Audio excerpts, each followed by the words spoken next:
आकाशवाणी भोपाल से प्रस्तुत है सागर जिले की चिट्ठी। आलेख विनोद आर्य, वाचन स्वर दीपा सिंह। सागर जिले में केंद्र और राज्य सरकार की कल्याणकारी योजनाओं को आमजन तक पहुंचाने के साथ ही विकास की गति को मजबूती देने के लिए लगातार सरकार प्रयास कर रही है। औद्योगिक विकास की दिशा में आगामी 27 सितंबर को सागर में होने वाली रीजनल इन्वेस्टर्स मीट एक मील का पत्थर साबित होगी। पिछले कई दिनों से जनप्रतिनिधि और प्रशासन इसको सफल बनाने के बुंदेलखंड अंचल में संभावनाओं को तलाश रहे हैं। स्थानीय उद्योगपतियों से चर्चा के साथ ही साधनों को भी अपडेट किया जा रहा है। पिछले दिनों रीजनल इंडस्ट्रियल कॉन्क्लेव को लेकर जनप्रतिनिधियों के साथ प्रशासनिक अधिकारियों की बैठक आयोजित की गई। बैठक में खाद्य मंत्री गोविंद सिंह राजपूत, सांसद लता वानखेड़े, विधायकगण महापौर के साथ कमिश्नर, कलेक्टर, एमपी, आईडीसी के अफसर भी शामिल हुए। सांसद लता वानखेड़े ने कहा कि हमारे क्षेत्र का सौभाग्य है कि यहाँ इतने बड़े स्तर पर आयोजन होने जा रहा है, जिसके माध्यम से क्षेत्र में न केवल औद्योगिकरण को बढ़ावा मिलेगा बल्कि यहाँ आर्थिक विकास के साथ साथ रोजगार भी सृजित होंगे।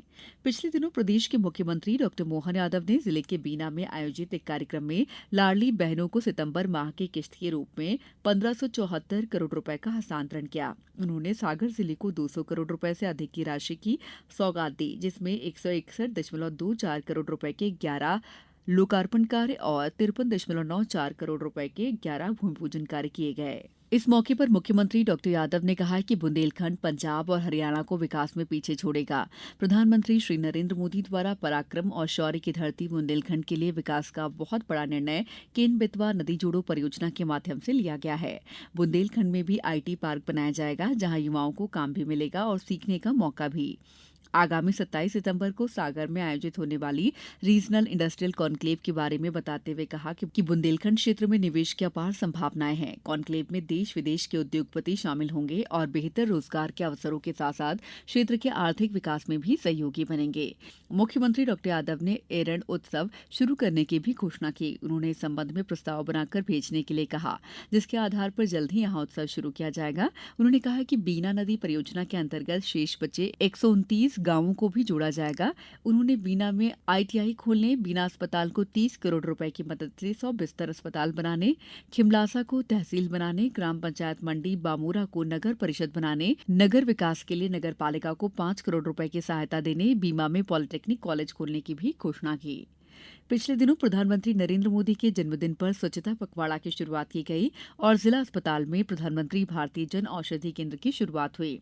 इस मौके पर मंत्री गोविंद सिंह राजपूत ने कहा कि प्रधानमंत्री श्री नरेंद्र मोदी का स्वच्छता अभियान अब शहरों से बढ़कर गांव-गांव और हर व्यक्ति तक पहुंच चुका है। यह अभियान अब एक जन अभियान बन चुका है और यही जागरूकता स्वच्छता अभियान की सफलता है। पिछले दिनों लोकसभा अध्यक्ष ओम बिरला भाग्योदय तीर्थ पहुंचे, जहां निर्यापक श्रवण मुनि पुंगव श्री 108 सुधा सागर जी महाराज दीक्षा समारोह में शामिल हुए और उन्होंने आशीर्वाद लिया। उन्होंने मंच से सभी से उत्तम क्षमा मांगते हुए कहा कि जैन धर्म के दसल क्षण पर्व सादगी, नैतिकता तथा अहंकार समाप्ति के परिचायक हैं। उन्होंने आचार्य गुरुवर श्री विद्यासागर जी महाराज को नमोस्तु करते हुए कहा कि विद्यासागर जी के संदेशों और सिद्धांतों से आध्यात्मिक, धार्मिक, सामाजिक जागृति के साथ ही देश के बड़े छोटे लघु उद्योगों को बढ़ावा मिला है।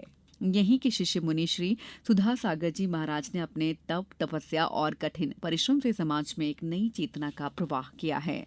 राष्ट्रीय पोषण माह को जिले की सभी 2633 आंगनवाड़ी केंद्रों में पोषण माह के रूप में एनीमिया नियंत्रण, वजन वृद्धि निगरानी, 6 माह के बाद ऊपरी आहार और पोषण स्तर बढ़ाने के लिए लाभार्थियों तक प्रभावशाली ढंग से संपूर्ण पोषक तत्वों को स्थानीय पोषण उपज के माध्यम से प्रदाय करने की एकीकृत गतिविधियां रंगोली, सांस्कृतिक कार्यक्रम के माध्यम से जिले भर में मनाया जा रहा है।